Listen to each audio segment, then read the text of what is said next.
A South Korea-Indonesia summit took place here in Seoul today, which included elevating the two countries' bilateral relationship to a special comprehensive strategic partnership and the signing of a string of MOUs on the economy, critical minerals, and AI.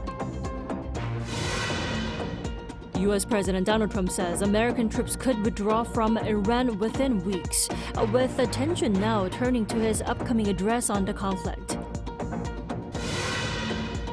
The South Korean stock staged a sharper rebound on hopes of easing Middle East tensions, while exports hit a record high in March, fueled by strong semiconductor demand. We begin with a South Korea-Indonesia summit. President Lee Jae-myung today hosted his Indonesian counterpart Prabowo Subianto, upgrading their bilateral partnership to a higher level. Our Blue House correspondent Yoon Jung-min has our top story tonight. The summit began with a grand welcome, a traditional honor guard for the state guests. President Lee Jae-myung hosted his Indonesian counterpart, Prabowo Subianto, on Wednesday at the Blue House, where they agreed to upgrade bilateral ties to a special comprehensive strategic partnership. 이번 대통령님의 국빈 방한을 계기로 양국 관계를 대한민국에서는 유일한 특별 포괄적 전략 동반자 관계로 격상하는 역사적인 결실을 맺게 되었습니다. 참으로. My state visit here comes at a situation where the world is full of uncertainty and danger. So this makes relationship between countries like Indonesia and Korea more important. The talks yielded key deliverables as the importance of the bilateral cooperation was highlighted amid the global energy crunch due to the conflict in the Middle East.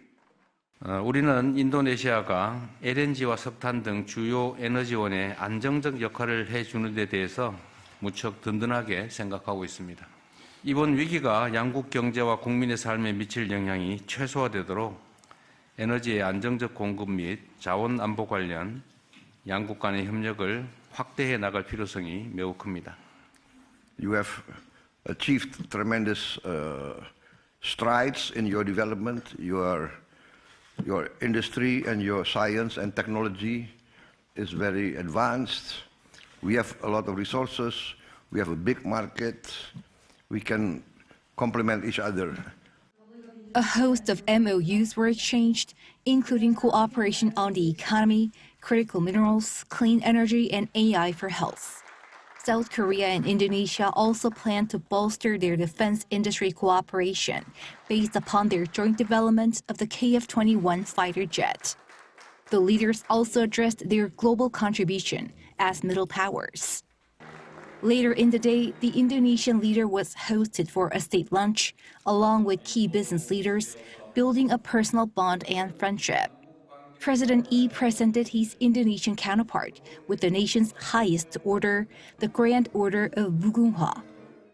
The top-level talks come amid what the president calls a complex poly-crisis on a global level.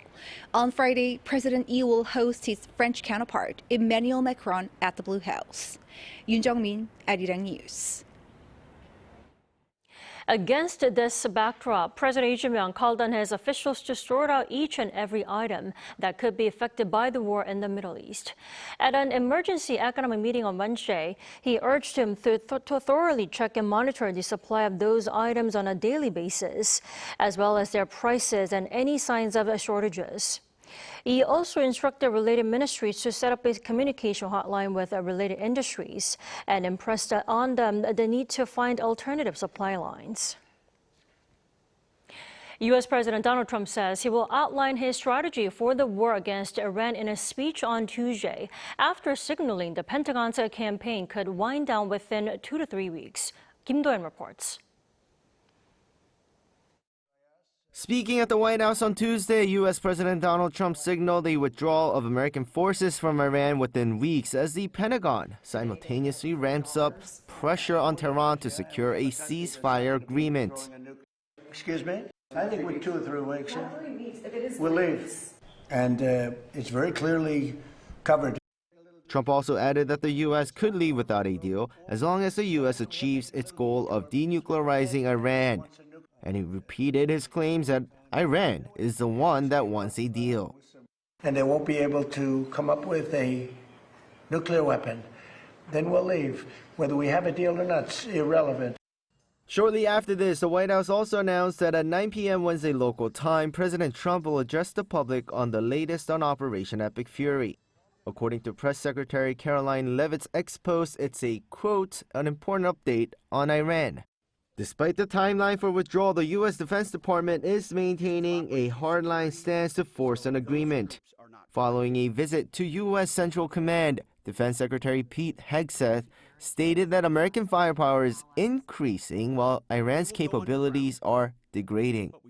This new regime, because regime change has occurred, should be wiser than the last. President Trump will make a deal he is willing, and the terms of the deal are known to them. If Iran is not willing, then the United States War Department will continue with even more intensity. Meanwhile, Iranian Foreign Minister Abbas Araghchi confirmed that he is exchanging direct messages with U.S. Special Envoy Steve Witkoff. However, Araghchi said that these back-channel communications do not constitute formal negotiations.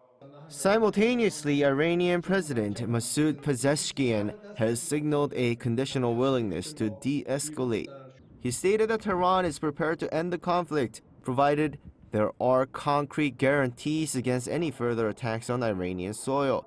Pezeshkian said that Iran had previously engaged in good faith, calling recent military actions by the U.S. and Israel a violation of international law.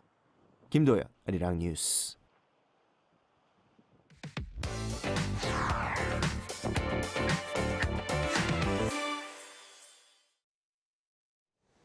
The U.S. and Israel's war against Iran, which has continued for over a month, has reached a critical turning point as the parties appear to be cautiously beginning to lay the groundwork for ending the conflict.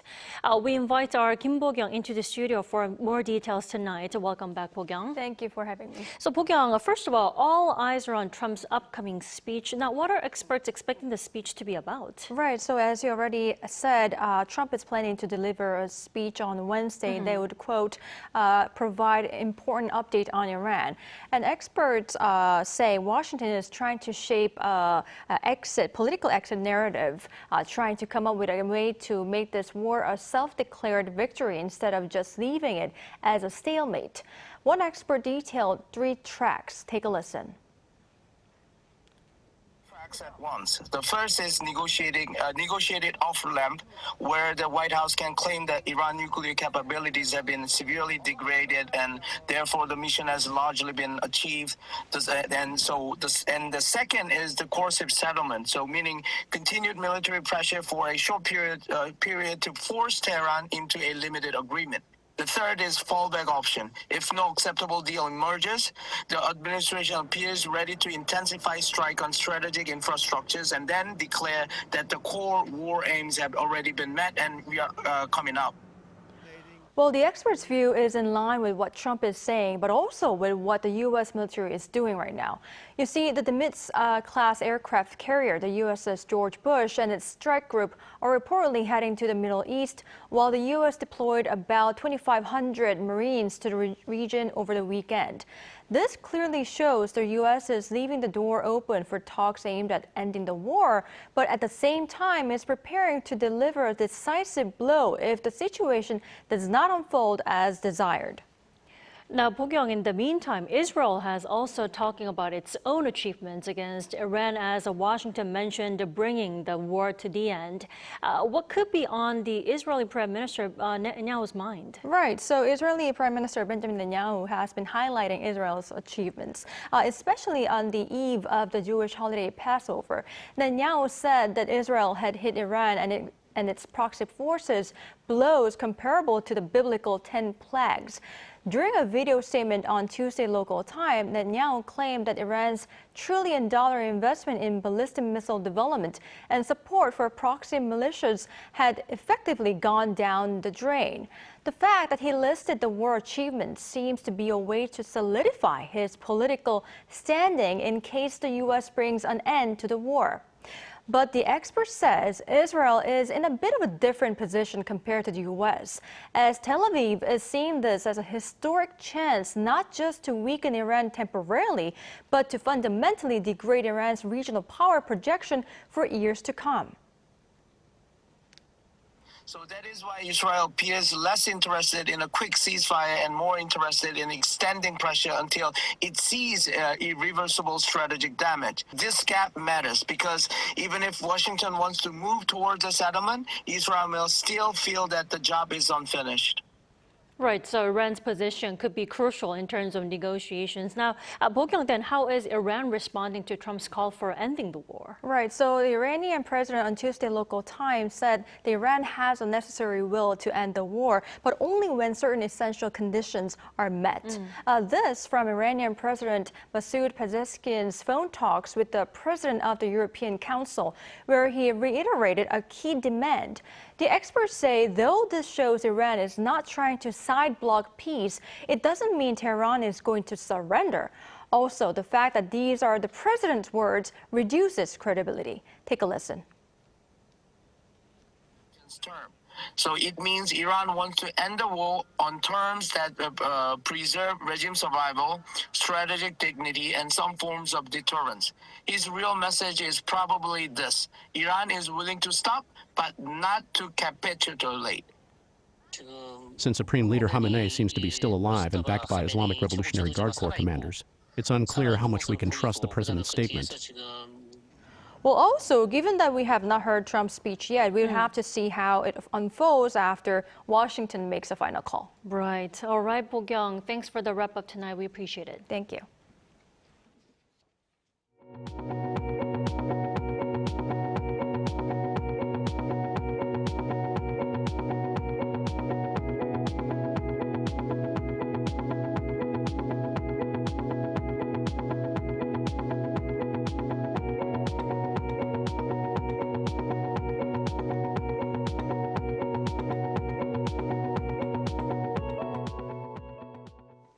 The South Korean government has raised its oil security alert to the second highest level, citing growing concerns over supply disruptions. Now, what this means is that the government will strengthen supply and demand control measures by looking to secure alternative supplies through routes other than the Strait of Hormuz, and also by implementing a crude oil swap system with private firms.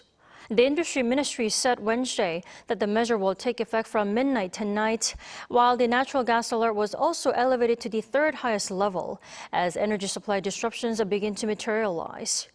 The move comes about a month into the ongoing conflict involving the U.S. and Israel against Iran, with difficulties in oil procurement and a more than 20% drop in domestic reserves. In response, the Environment Ministry announced that starting next week, the current 5-day vehicle rotation system will be tightened to a stricter 2-day system. Now, fresh hopes for an end to the Middle East conflict fueled a sharp rally on the local bourse, with the benchmark Kospi posting its second largest gain on record, while the Korean won also recovered ground. Kim Jun-hong has more.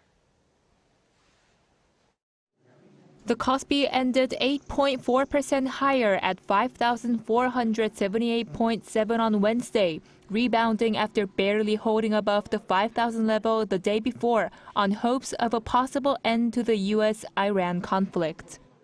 A buy-side sidecar was triggered shortly after the opening as the Kospi 200 futures index jumped more than 5%, halting program buying for 5 minutes. The Kosdaq also saw a sharp rise with a buy-side sidecar activated in the afternoon session before it ended 6% higher. March was dominated by volatility on Korean stock markets amid the Middle East conflict. After approaching the 6,300 level before the outbreak, the Kospi swung sharply and at one point on Tuesday dropped nearly 20% from its peak. Foreign selling was a key feature last month. Overseas investors posted net sales of 35.8 trillion won, or approximately $2.4 billion on the Kospi, marking the largest monthly output on record. Holding about 35% of the market, their moves carry a significant impact on its overall direction. Foreign investors have grown cautious on Asian markets, including Korea, amid the Middle East risks, while profit-taking on major chip stocks added to the selling. However, despite the large sell-off, it accounts for less than 1% of total market capitalization, so it should be viewed in proportion.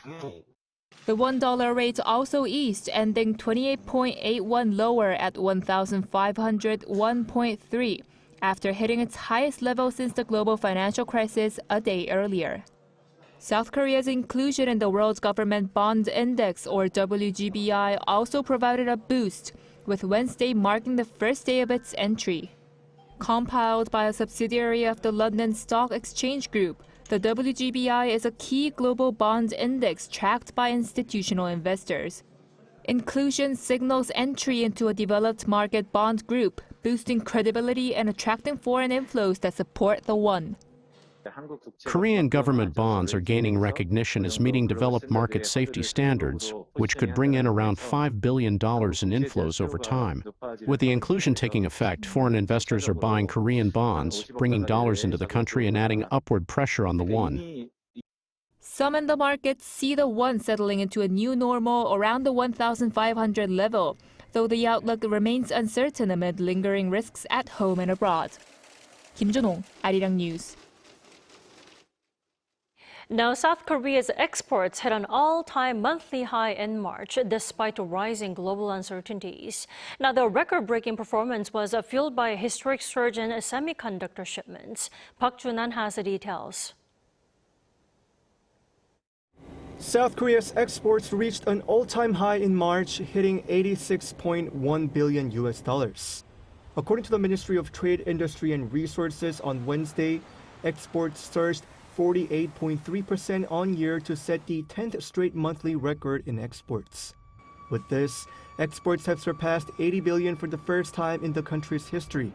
Average daily exports, adjusted for the number of working days, also jumped 41.9% to $3.74 billion, marking the highest level ever recorded for any period. This comes despite March being overshadowed by concerns over the conflict in the Middle East, which impacted the overall economy with rising crude oil prices. The export surge was heavily driven by the semiconductor sector. Chip exports reached a record monthly high of $32.8 billion. This record is 151% higher than the export figure recorded in the same period last year. The growth is backed by skyrocketing memory chip prices, with fixed prices for key DRAM and NAND products jumping between 605 and 863% compared to March 2025. Korea's exports in the first quarter reached $219.3 billion. Compared to the export target set for the end of 2026, the first quarter figure is on track, already accounting for nearly 30% of the target. However, the ministry said there are still some uncertainties that could potentially impact export conditions in the next 3 quarters. In terms of annual exports, we can expect a figure higher than the initial target of $740 billion. However, given the ongoing economic uncertainty stemming from the war in the Middle East, along with the impact of U.S. tariffs, it is difficult for us to project exports at a significantly higher level at this point, and we are responding to the situation with a high degree of caution. As South Korea stays on track to meet its annual export targets, the focus now shifts to how effectively supply chain risks can be managed and potential disruptions can be minimized.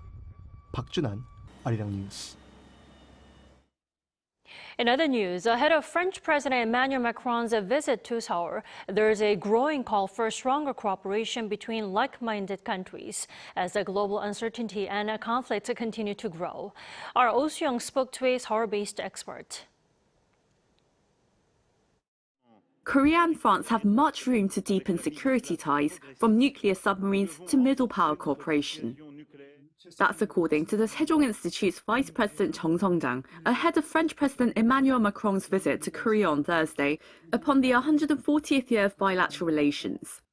Chung says security should be at the front and center of bilateral talks, with a focus on nuclear-powered submarines. Seoul aims to develop its own, a move U.S. President Donald Trump endorsed in his summit with President Lee Jae-myung last year. But hurdles remain in their bilateral nuclear agreement and U.S. control over nuclear fuel and technology. Here France offers a different path, which could also overcome proliferation concerns. France built its submarines on technology entirely independent from the U.S., meaning U.S. approval is not needed. And as France uses low-enriched uranium, the same grade used in civilian power plants, you simply cannot make a nuclear weapon from it. A potential partnership could also have commercial promise. If Korea, the world's second-largest shipbuilding powerhouse, joins hands with France, France could become a hub for the MRO market in Europe. This could also serve as a strategic gateway for Korea's expansion into the European market. What France lacks, shipbuilding, infrastructure, ammunition production, Korea can provide, while France can offer operational know-how, expertise in enrichment and reprocessing. Chong says it's a crucial moment when countries like Korea and France must strengthen their own capabilities in the face of shared threats and vulnerabilities. For one, the US is no longer making extended deterrence commitments to allies as clearly as before. This, he said, makes the case for a new consultative body of 5 middle power countries, not to replace, but complement the US-led order. Middle powers like Korea, France, Japan, Germany, and Britain can yield considerable force if they work together as the world's 5th through 8th ranked military powers. Korea is considered 5th in conventional military power. It is also a leading force in semiconductors and smartphones. France has nuclear weapons and nuclear-powered submarines. So does Britain, which also has strength and intelligence. Japan has the world's 3rd largest shipbuilding industry, while Germany has major economic and defense capabilities. With France having invited Korea to the G7 Leaders Summit this year, such middle power alignment could growingly gain traction. Xi and Macron's bilateral talks this week are expected to cover economic and industrial to security and cultural cooperation. Macron's visit to Korea will mark his first since taking office and the first by a French president in 11 years. Oh-seong, Arirang News. Now on the culture front, the creators behind the global hit K-pop Demon Hunters are here in Seoul meeting the press following their Oscar triumph, while also teasing a potential sequel. Our culture correspondent Park Kwon-woo tells us more. Fresh off their Oscar triumphs, the team returns to Korea with multiple golden statuettes as expectations soar following the official announcement of a sequel. Director Maggie Gang says she's currently working on the storyline, now in early development, while keeping details to a minimum and avoiding spoilers. My fellow director Chris and I will be making the kind of movie we'd want to see, as we did the first time. So, stay tuned. It will be even more eventful, at an even greater scale. As for the music, I still want to showcase Korean trot alongside heavy metal. The Koreanness is the soul of the movie. On every level, combination of like really grounding it in the culture, but also breaking rules everywhere. I think we'll try to do that. And my experience of Korean culture and Korean people is that they've been through a lot. And there's a pride and a strength and a sense of unity that I think is really moving. And Director Maggie Gang also recalled the moment she captured the first ever Best Animated Feature Oscar for a filmmaker of Korean heritage. I have felt this as a Korean myself, not feeling completely Korean. And now that we have reached this kind of a global market, especially in entertainment, I do think a lot of us, like myself and EJ, who kind of are skirting both cultures, we are the ones who will be bridging that gap between cultures, whether it's Korean or not. The film's success was shared by its music team as well, including singer-songwriter EJ, who performed at the 98th Academy Awards after collecting an Oscar. I never imagined it would become so globally viral, especially since I was made fun of for loving K-pop when I was younger. At the Oscars, seeing all the filmmakers singing along while holding light sticks as we performed with traditional Korean music, including pansori, made me so proud that I burst into tears. With the music team also showing positivity over featuring more Korean-style music, including trot, expectations are higher than ever. And with that in mind, K-pop Demon Hunters 2 is set to be released around 2029 to once again spotlight K-culture on the global stage. Park Kwon-woo, Arirang News. The National Museum of Korea ranked third in global museum attendance last year, placing it behind only Louvre and Vatican museums. According to the Art newspaper on Wednesday, the museum recorded 6.5 million visitors in 2025, outplacing the British Museum and the Metropolitan Museum of Art. The Art newspaper noted that visitor numbers at the National Museum of Korea surged by more than 70% compared to the previous year, marking one of the largest absolute increases observed globally. Now, the upward trend has continued into this year as the museum welcomed more than 2 million visitors, up 44.8% from the same period last year in the first quarter alone.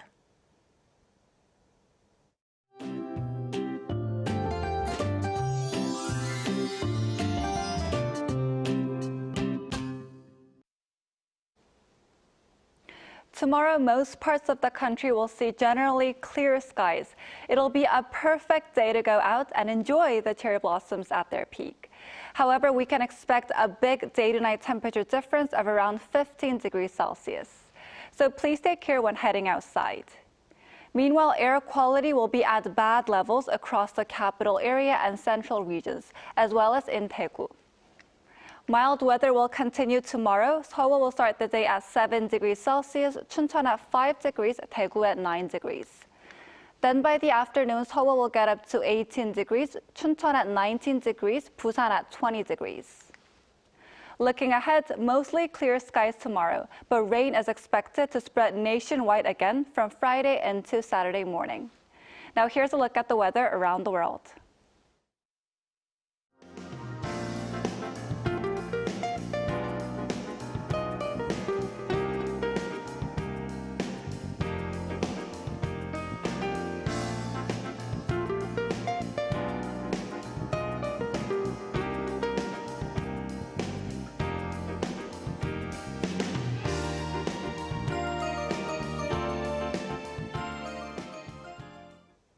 That is all we have for tonight. I'm Kim Dami. From all of us here at Arirang, thanks for watching and good night.